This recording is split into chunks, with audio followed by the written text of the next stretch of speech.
If the relationship fills a void that is so deep and empty and ultimately painful that your brain makes it so that you don't feel it, there is this huge consequence.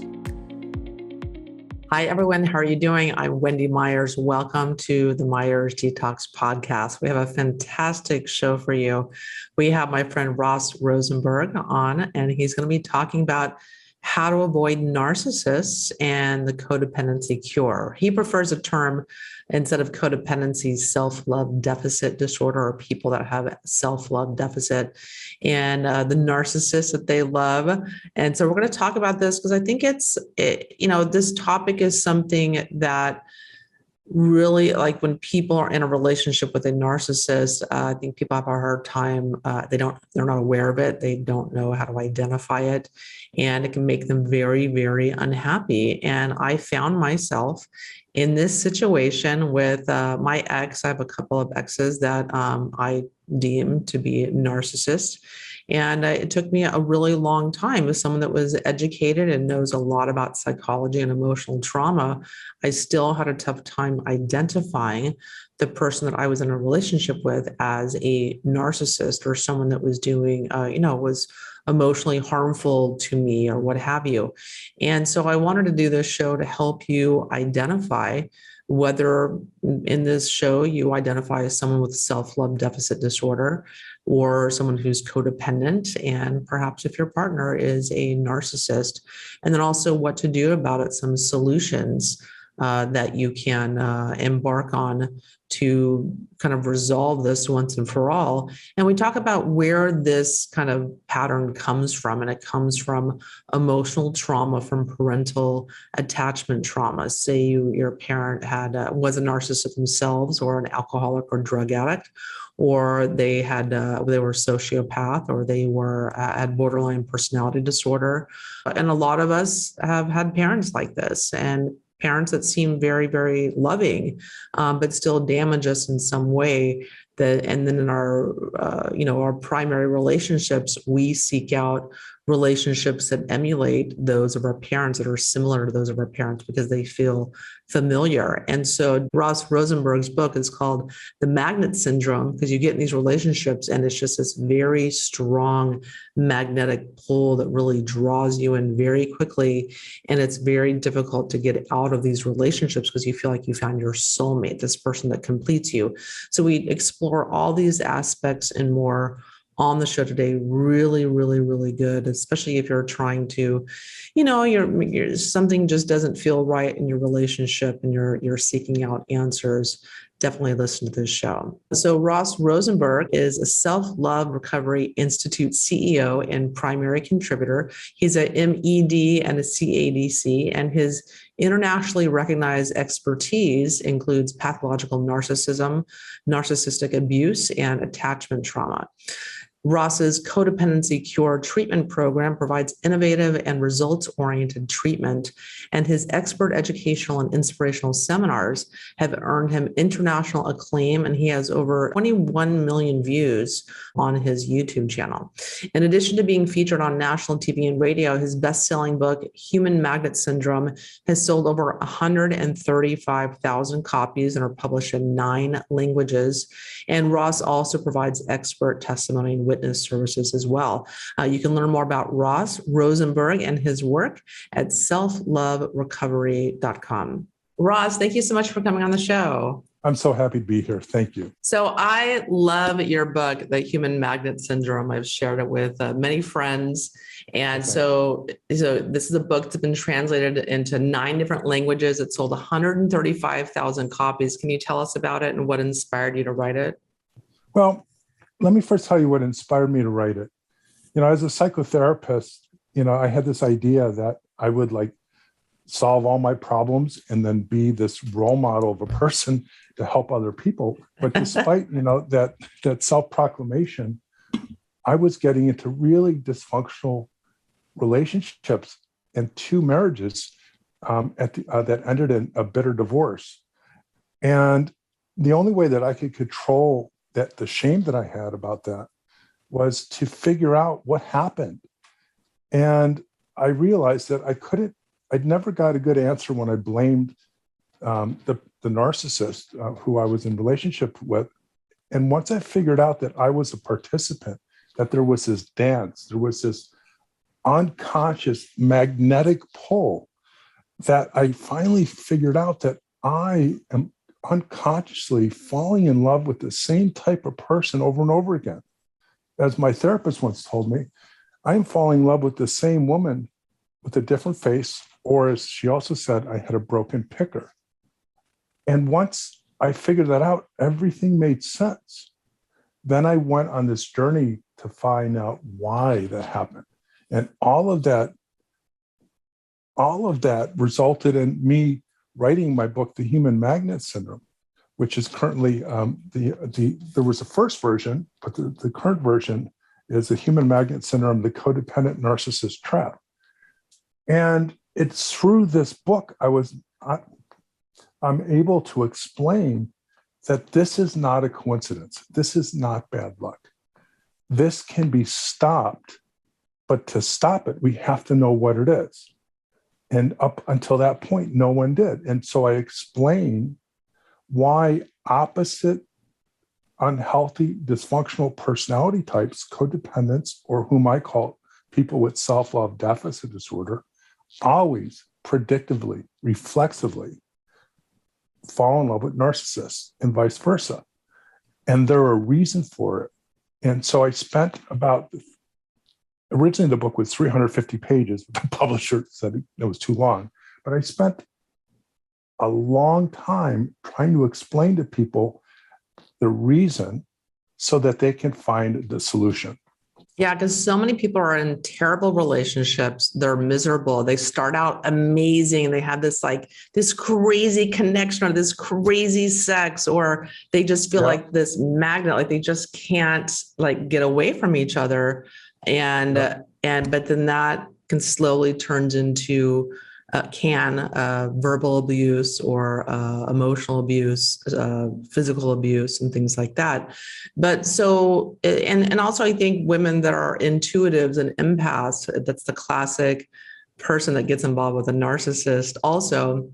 But let's define what a narcissist is exactly for anyone that doesn't know. I have a couple of things here. So first is it's not by accident.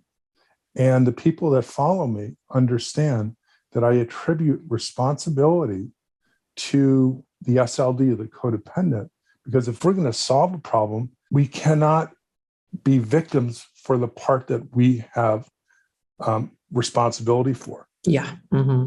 And so part of the Human Magnet Syndrome book and the contents of it is to explain what happened to we codependents or people with self-love deficit disorder as a child, and the trauma we experienced as children with a narcissistic parent, and how that deeply impacted us so that we felt that the narcissist seemed oddly familiar and oddly safe. As my dad would say, relationships, you start off as a soulmate and you end up as a cellmate.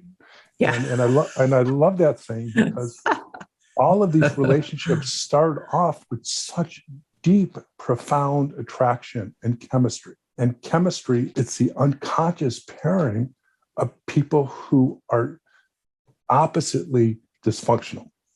And the other thing I want to say, and sorry for just kind of rambling here, is that I don't really subscribe to the term empath when it is used to describe a person who is prone to fall in love with narcissists, who is stuck in a relationship with a narcissist, who can't really get themselves to break free. And should they, the next person they see, the next person they fall in love with is the narcissist. I do believe that empaths is a very good and descriptive term that I use regularly for people who, irrespective of their background, mental health, positive or negatives, have this ability to be highly empathetic, highly sensitive to people. But it's not connected to codependency. It's an independent variable. Yeah. You can be an empath and be really healthy, or you can be an empath and be a narcissist, be an SLD or a codependent. So hopefully Yes. that doesn't ruffle any feathers. No, thank you. No, thank you for clarifying that. That was really good. That was great. And so let's define what a narcissist is, and then what's codependent or an SLD or someone with a self-love deficit is, just to make it clear. Oh, absolutely. So one of the things that I did with my book was I realized the world needed a new definition, because there are so many books out there and YouTube videos just that go on and on with everyone's unique definition of what a codependent is, what a narcissist is. So as a psychotherapist with 35 years of mental health experience, I utilize the tools that I was trained in, and those are diagnostic tools. You can't give a name to a person and say it's a mental health disorder unless there's a very specific diagnostic set of criteria. So I simplified it. And I'm going to, by answering what a codependent is, I'm then going to answer what a narcissist is. That a codependent or someone with self-love deficit disorder in a relationship gives most, if not all, the love, respect, and caring to the individual with whom they're connected to, romantically in love with. And they expect that it be reciprocated because of the human magnet syndrome, and they fell in love with the pathological narcissist, which I'll explain in a second. They don't get that reciprocity, that mutuality. They get upset, they try to change it, and here's the most important part of the definition, they stay in a relationship. So the succinct version is someone who gives all the love, respect, and care in a relationship, wants it to be reciprocal, tries to make it mutual. They can't, and they stay in a relationship. And that explanation accounts for the various personality types. And we won't get into it unless you want me to, but I have different personality types for SLDs or codependents because people get confused and they think, well, one type of codependent is more narcissistic than the other.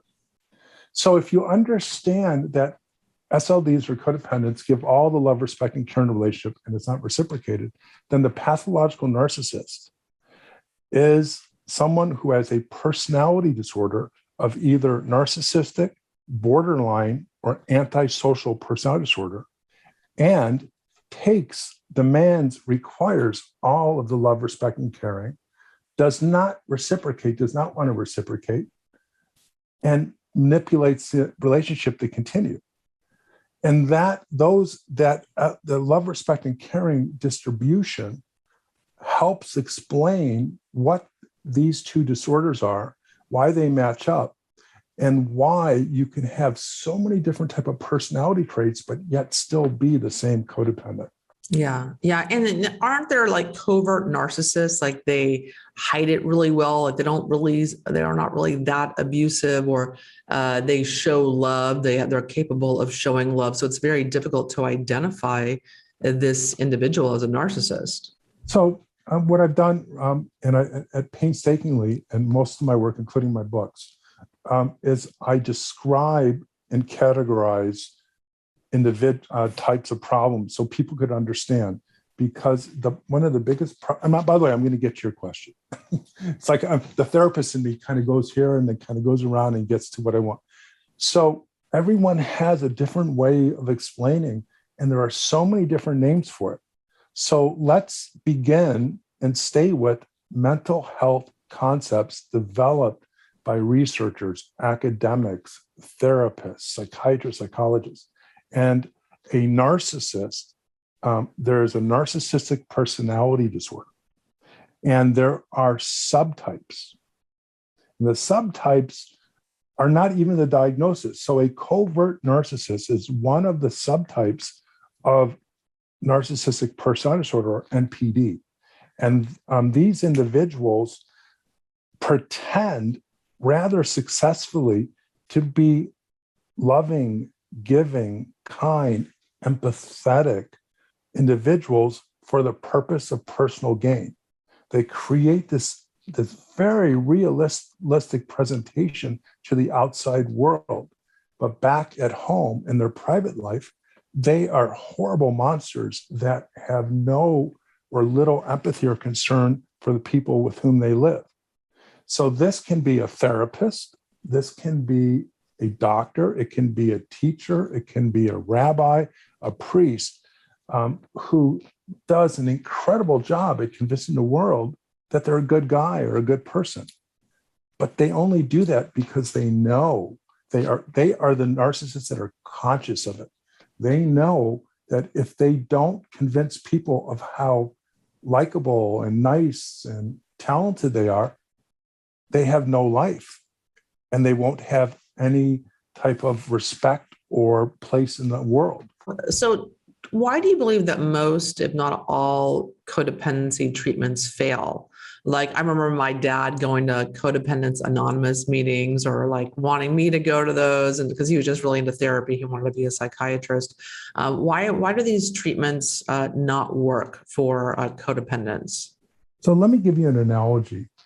If we're 300 years ago, I think it's 200, and you asked me, why do 50% of people, if they have surgery, die? And because, and let's pretend I'm a doctor and I went to medical school, I will give you the answer that is equal to what the field of medicine knows at that time. And they don't know yet that they're wrong. And so codependency for the longest time carried on so many meanings and so many interpretations to so many different people. So if you don't know what the problem is, or everyone has their own unique idea for the problem is, then the solution is going to be varied. So one person might do talk therapy, one might do cognitive behavioral therapy, one might do EMDR. But what I did was I created a very succinct definition of what it is. I explained where it comes from. And with that knowledge, for example, codependency, SLDD, comes from childhood attachment trauma, the development of subsequent core shame, deep bone-aching pathological loneliness, an addiction that requires us to stay in these environments that hurt us, but that we think are good for us. And at the very top is the disorder. And so instead of looking at what I call the top of my pyramid to understand what SLDD is, or codependency, I explained that those are just the symptoms, that the problems are deeper.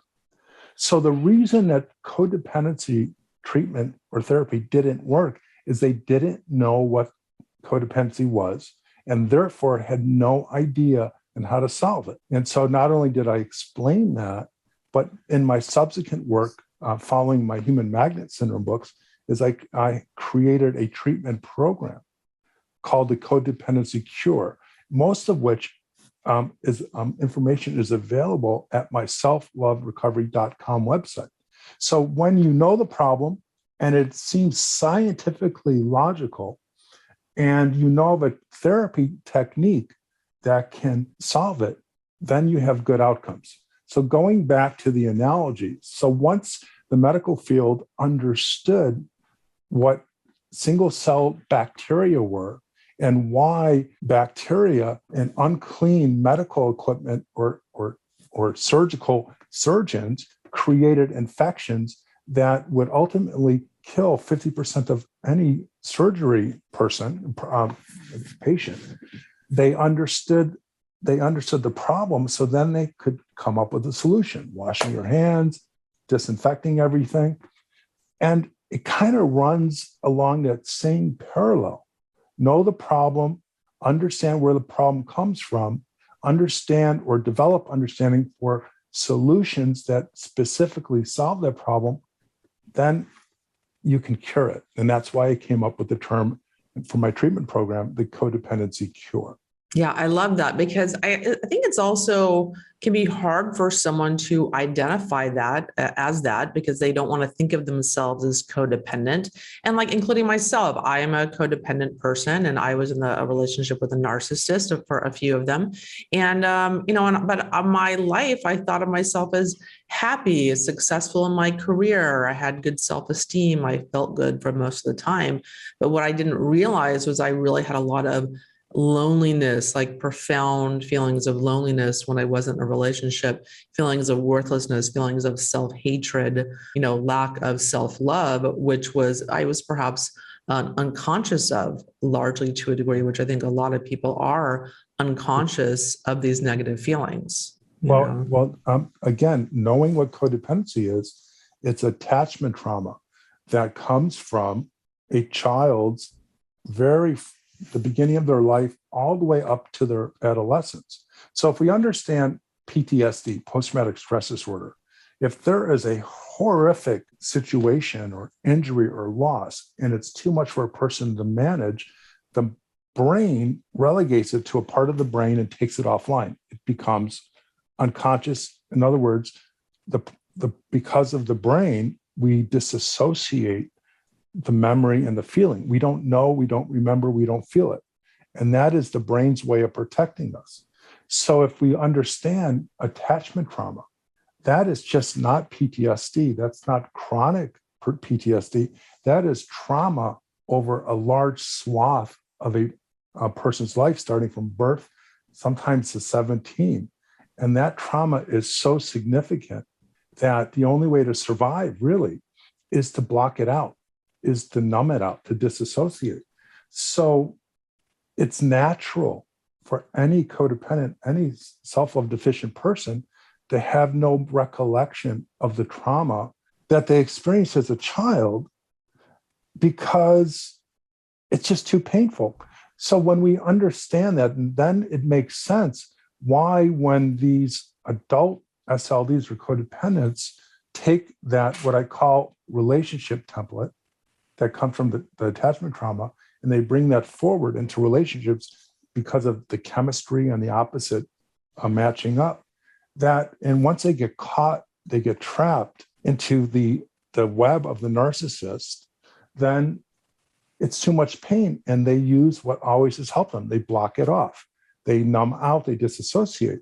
So one of my primary challenges for any person who comes to me from my self-love recovery treatment program, AKA the Codependency Cure, is to acknowledge that they really don't know what happened. They don't remember it, and therefore not make them feel more ashamed of something that they're not ready to handle. So that is why it's so difficult for people to overcome codependency, because the solution requires you to know what part of the brain it's in and know a way to bring that out, because traditional therapy doesn't work. Yeah.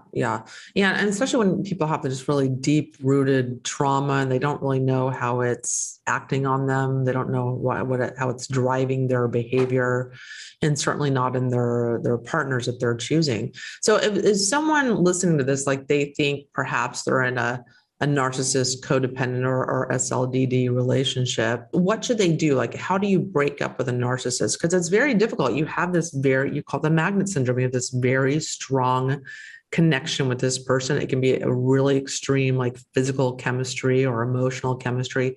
How do you break up with that person?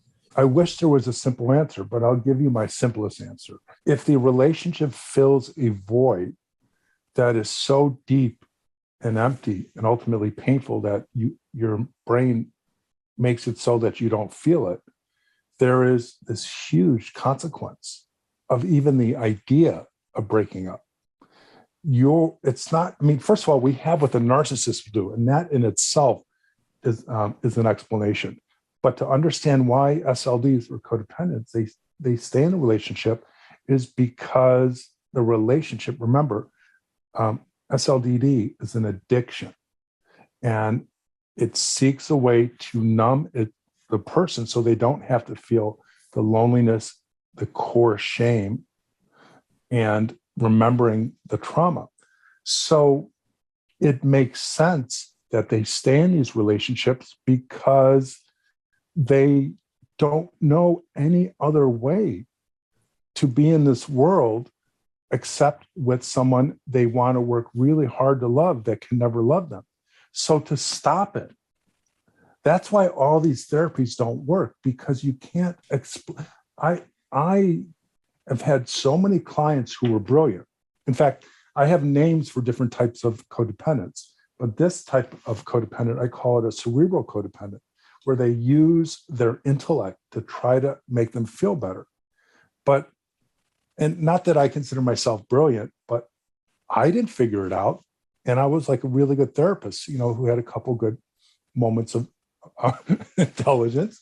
But it doesn't matter what you know or how smart you are, because the unconscious impact of what happened to you as a child and the replication of that powerlessness into your adult relationships, that to stop it, there's this feeling of you will fall apart and break and no one will love you. So if that is the problem, first of all, we know why it's impossible to break up. And we then know why the next relationship puts the SLD in with the narcissist. So then the solution requires a treatment program that incorporates every part of the SLD codependent problem and has therapy or treatment that is specifically designed to solve that problem. Like, for example, I have an 11-stage treatment program called the Self-Love Recovery Treatment Program. And one stage is just using my Healing the Inner Trauma Child trauma resolution method. It's just using that method. And then there's 10 other stages, so that the way to solve the problem is to understand that every mental health psychological intervention has to match up with the problem and have a way to resolve it, which is why coaches do not work with this. Therapists do not work with this if they do not have the mental health background or training. But and it's just, you have to find someone who has a specific understanding of this disorder and what is needed to resolve it. Okay, fantastic. And so what is your SLDD pyramid, and why is it instrumental to your codependency cure program? Absolutely. So if you guys are listening or watching, just Google Rosenberg, my last name, pyramid animation YouTube, and it'll come right up for you. So again, what I did in my books is I had to create an explanation so people could understand the problem so that the treatment would work. And by changing the term self-love deficit disorder, first, I got it out of this stigmatizing, negative, judgmental, icky codependent. Yeah, no one wants to be called a codependent. Just that term, it's a turn off. You're like, oh no, that's not me. Yeah, and plus, codependent was created for another disorder that in the 70s that became another disorder and another disorder. So self-love deficit disorder actually explains the problem. So the pyramid explains it in logical, so it's logical and intuitive. And I promise you, any SLD, any codependent who's listening out there, is your podcast a video or is it audio? It's both. Okay, listening or viewing. My experience is they resonate strongly with this explanation, that they experienced incredible, at the bottom of the pyramid is attachment trauma. And that is the experience that is often not remembered because of the nature of trauma. It's moved and disassociated to another part of our brain. But it is the experience, profound trauma at the hands of a narcissistic parent and to some degree the codependent parent. Because codependent parents are responsible for what happens to kids, even though they are not blamed specifically for the abuse or the harm. Attachment trauma is the experience of a child being raised with a narcissistic parent who can never love you for who you are, can only love you for what you do to them, how you make them feel good, or how you don't upset them. So you are raised in this family that you have to mold yourself into the person the narcissist needs, disavow your real self, and start your life from age 0 to maybe your teen years as kind of an imposter to your real self. And that attachment trauma is profound. From attachment trauma comes core shame. And that is the belief that one is fundamentally broken, unlovable, or not worthy of a loving relationship. And from core shame is pathological loneliness, is a bone-aching, searing pain. It's not just loneliness, but loneliness where you don't feel like you would have a right or to live in this world, or you are comfortable in your skin. Yet your shame is so bad, you don't think that anyone could ever love you unless somehow you take care of them. So we got attachment trauma, core shame, pathological loneliness. And the next part of the pyramid is SLDD, or codependency addiction. And that is a compulsive pursuit of the drug to take away the pain of shame and loneliness. And that is a relationship. The addiction is not to a narcissist. That would make no sense. But if you are addicted to a relationship and you're an SLD, you're always at a high 90%, 98% probability that next person will be a narcissist. Yeah, and it's like a peptide addiction, right? It's literally like a chemical. No, peptide. No, that doesn't account for it. An addiction. I mean, I don't want to take this off track, but an addiction is created by a combination of influences. First, the brain, and serotonin and dopamine issues, and the brain's need to get a certain amount of dopamine that if it doesn't get, it will go into like a mini invisible convulsion that will push the brain to get it. So it's like any other addiction, whether it's chemical or it's behavioral, that if the person does not get that drug, they will experience pain. The withdrawal symptom for SLDD is pathological loneliness. And every SLD knows that. So we have attachment trauma, core shame, pathological loneliness, SLDD addiction, and at the very top is codependency. And I, as I explained earlier, I described the core definition of it and the different type of personalities that are subject to that. Okay. And so when someone is in a relationship with a narcissist, like what are some of the steps they need to take to develop some self-love, to, like if they think they're in a relationship with a narcissist, they suspect that, what steps can they take to then get out of that relationship? It's virtually impossible to develop self-love abundance. So I think I'm not a medical doctor, but I think like a medical doctor. In other words, if SLDD is a diagnosis, then there has to be a treatment. And if the treatment is good, it solves the problem. So the solving of the problem is self-love abundance. So if you go through treatment and you solve SLDD, you neutralize it, you feel self-love abundance. And that is the automatic reflexive, it's the opposite of the narcissist codependent human magnet syndrome. It's a reflexive attraction, magnetic attraction to healthy people. So what I'm trying to say is you cannot survive in any healthy way a relationship with a pathological narcissist. That idea, that advice is dangerous because it promotes the idea that you can love yourself, you can take care of yourself when everything around you is doing the opposite. Well, I guess what I meant was develop enough self-love to then leave the person. Oh, maybe okay, that's sorry. I remembered that question and I kind of threw it off. I was getting there, I just forgot. You cannot develop self-love if you don't solve self-love deficit disorder. So to solve self-love deficit disorder is to go through the treatment. And there is no easy way to go through the treatment. There is no type of pointers I can give someone to say, look in the mirror, smile, say you love yourself. Once a day, do something good for yourself. All these great superficial therapeutic techniques that some people use, they don't work. The only way to get to self-love is to understand how deeply it's embedded and rooted in you, and how that self-love deficit disorder is like, one of these trees that are invasive. The roots are everywhere.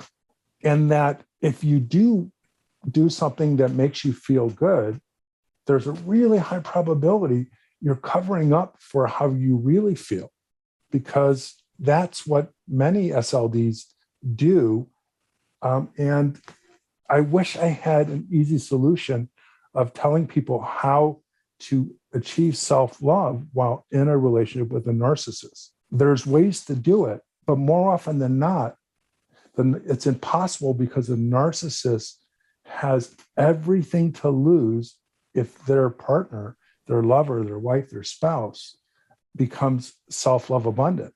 So they will actively try to break it down. Yeah. And so if someone's in a relationship with a narcissist, and maybe there's like just something in the back of their mind, they're just hoping maybe there's a glimmer of hope they can stay there together. Is a glimmer of hope. Can narcissists be cured? Oh, absolutely not. Absolutely. Yeah. So that was my question. If someone's thinking that perhaps they could go to therapy or the guy could change, I want to dispel any notion of that. That is why if you have self-love deficit disorder or codependency, go to a psychotherapist or mental health practitioner, because a lot of these coaches online, they don't have the training, education, or background. A narcissist, as I described in the human magnet syndrome, has a personality disorder. And that group of mental health disorders share the primary characteristic is that they don't know they have a problem, and therefore they don't think they need help. And should they be forced into getting help, they kind of break apart. And I also have a video that will explain how they will fake getting help if they think you're going to leave them.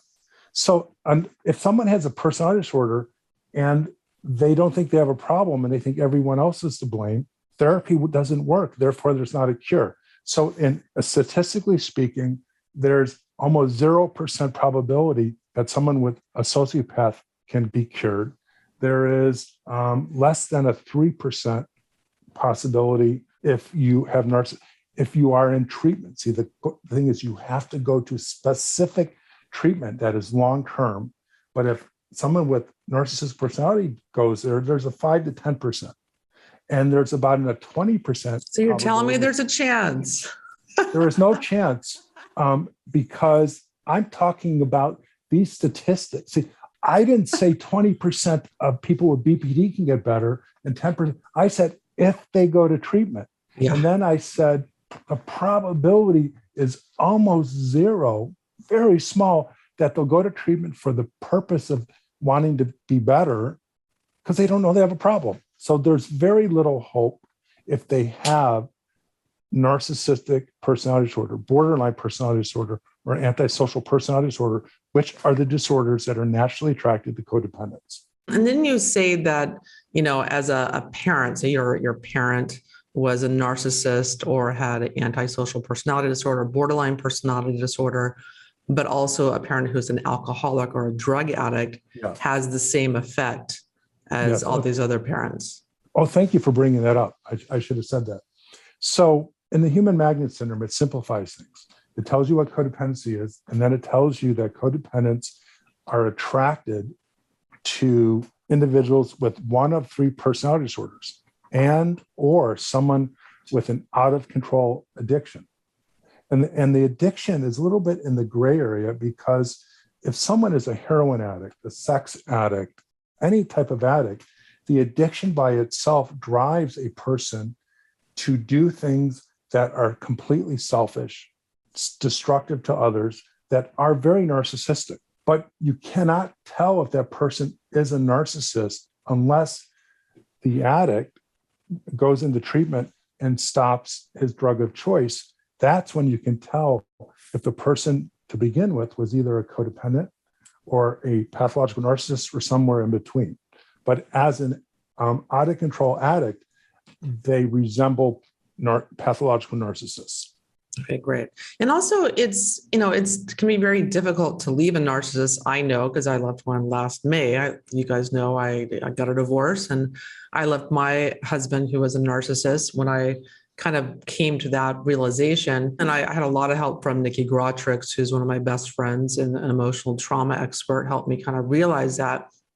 because I just couldn't figure that out. I knew all about narcissists. I know about a lot of things regarding psychology and emotional trauma, but I just couldn't figure him out because he just seemed like a very loving person, a very giving person, a very spiritual person. And, but so I knew that that person was not going to just, if I said, hey, I'm not happy, I want to break up, can you please move out? That wasn't going to happen because they have so much to lose. They have everything to lose, especially if perhaps you're financially supporting them. So for me, I just had to like leave and disappear and then ask the person to move out because I just knew that they would try to manipulate, cry, get angry, or then like do everything they can to maintain that relationship. So for me, the answer was just completely physically removing myself until that person was gone. And so not easy. It was a very, very difficult thing to do. But sometimes you have to take extreme measures like that. Yeah, but for most SLDs, and I'm going to say 98%, that doesn't work because, no, let's say what it does, it works because it removes you from the toxicity, the abuse, the neglect, the triangulation, the poisoning of minds, and the gaslighting. So it does work to that respect, but that's not SLDD. That's not codependency. Codependency is not the problem with the narcissist. It's the unconscious attraction to them and feeling like that's the only type of love that feels right. So that most SLDs who can finally break free from, me too. I told you, past marriages. You know, I felt like once I left them, it was solved. But it is a very, very strong possibility that the next person they're going to fall in love with is going to be a narcissist. So one solves a problem in the here and now, and it's really difficult to do it that way, but possible. But to really do it the right way is to look at all of the underlying causes, find someone who can help you sift through it and sort it out, neutralize it. And then through that process, you feel self-love. And then through this treatment program, you don't have the craving to repeat the relationship environment of your childhood without knowing it. Yes, I love that. I love that. Love that. So tell the listeners where we can find you, where we can get your programs and whatnot. Oh, thank you. Well, my website, Self-Love Recovery Institute, which is selfloverecovery.com, is the portal for everything that I do, whether it's psychotherapy. And it's interesting because I'm starting to no longer call it psychotherapy because what I provide is treatment. Treatment with me, my educational resources, my books, and more. So selfloverecovery.com is the place to go. And I am very, very grateful for anyone who just takes a peek at it, not because I want a sale, but it's because I know, unless I'm delusional, and I don't think I am, this is the only way that it works. And by the way, it would be my dream come true, and it's my ambition that therapists would learn this, so that I'm not the only one doing this. So that is why I developed educational resources that were created for both general audience and the mental health practitioners. Fantastic. Yeah. So go check that out. You also have an amazing YouTube channel. What's the name of the YouTube channel? Oh, yeah. Thank you. How could I forget? It's Ross Rosenberg. If you go youtube.com/Ross Rosenberg or just type in my name, I have 165 videos. They've been viewed 22 million times. Wow. And I think I have 127,000 subscribers. So it's a great resource for others. And for many who want some of my abbreviated information on these subjects. Yeah, you have some great videos. I've definitely spent time in your channel watching some of your videos. Thank you. Oh, well, Ross, thank you so much for coming on the show. Is there anything that we left out that maybe you want to address? No, I actually think you did a really good interview, and you gave me a chance to kind of get to the basics and give your viewers, your listeners, some information to consider. Yeah, and I wanted to have you come on because you're one of the world's experts or the world expert on self-love deficit disorder and narcissist. And that it's very common. I mean, narcissism is very common in our society. It's very common in the United States. It just kind of our culture just kind of fosters narcissism. And so it's something you need to be aware of just so that you can live your healthiest life. Because I want people listening to the show to know that they deserve to feel good. And that starts with loving yourself. And that's kind of more of the message I'm trying to put out there is that love is the only thing that matters. And you have to, that starts with loving yourself and recognizing these patterns like we're talking about on the show today. One of my favorite quotes, and I like to end almost any discussion or presentation, is from George Eliot. It's never too late to be the person you should have been. Yes, absolutely. Well, thanks for coming on the show. And everyone, thanks so much for listening to the Myers Detox podcast. And I love doing this show, bringing you guys the world experts on everything related to, mental health, detox, physical health, et cetera, biohacking tips so that you can live your best life and have the health that you deserve, mental and physical. So thanks for tuning in. I'm Wendy Myers of MyersDetox.com. The Myers Detox podcast is created and hosted by Wendy Myers. This podcast is for information purposes only. Statements and views expressed on this podcast are not medical advice. This podcast, including Wendy Myers and the producers, disclaim responsibility for any possible adverse effects from the use of information contained herein. Opinions of guests are their own, and this podcast does not endorse or accept responsibility for statements made by guests. This podcast does not make any representations or warranties about guests' qualifications or credibility. Individuals on this podcast may have direct or indirect financial interest in products or services referred to herein. If you think you have a medical problem, consult a licensed physician.